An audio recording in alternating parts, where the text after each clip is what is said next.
Good Thursday morning, everybody. I'm Dwayne Nelson.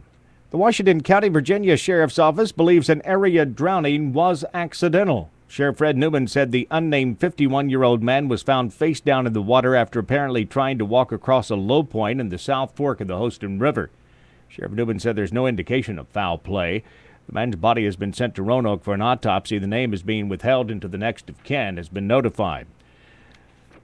Glade Spring, Virginia woman accused of taking funds from her former employer is being held in the Southwest Virginia Regional Jail. 30-year-old Crystal Darlene Chapman is charged with embezzlement of nearly $105,000 from Marsh Propane in Abingdon. Sheriff Fred Newman says an audit of the company's finances uncovered the missing funds between January 2008 up until her recent departure. Business contacted our sheriff's office and requested that an investigation be conducted into those missing funds, and as a result of that, the charges, of course, were placed. Chapman is set to appear in Washington County General District Court on October 3rd. A man is dead today after crashing his motorcycle into the back of a tractor-trailer in Bristol, Tennessee. Police said Clarence Blackburn of Bluntville was killed yesterday afternoon in the 1800 block of Volunteer Parkway. According to authorities, Blackburn was traveling south when he crashed into a car hauler. He died a short time later at a local hospital. The driver of the truck was not injured. The crash is still under investigation.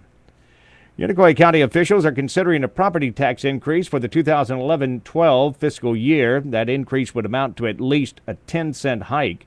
Mayor Greg Lynch says the additional funds will be used to give county employees a 1.6% raise, pay for ambulance service, and the increased costs of health insurance.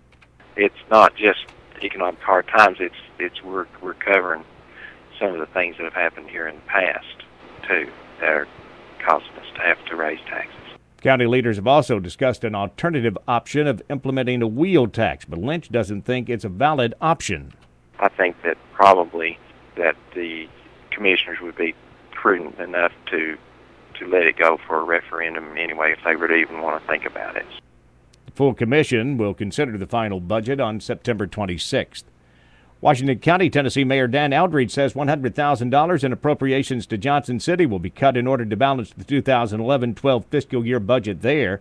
Johnson City officials say the money that they had been receiving was used to fund the salaries of 3 firefighters and will affect the city's bottom line.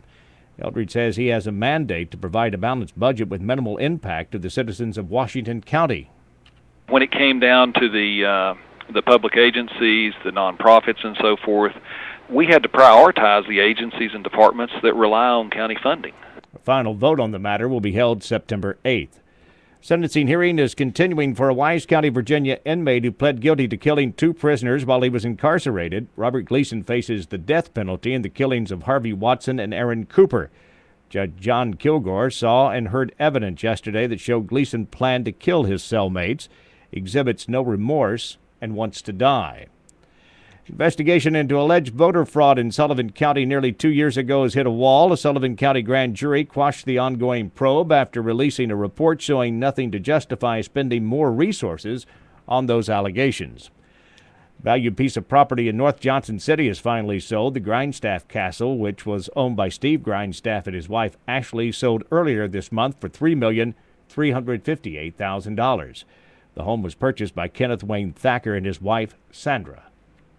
I'm Dwayne Nelson. Have a great Thursday.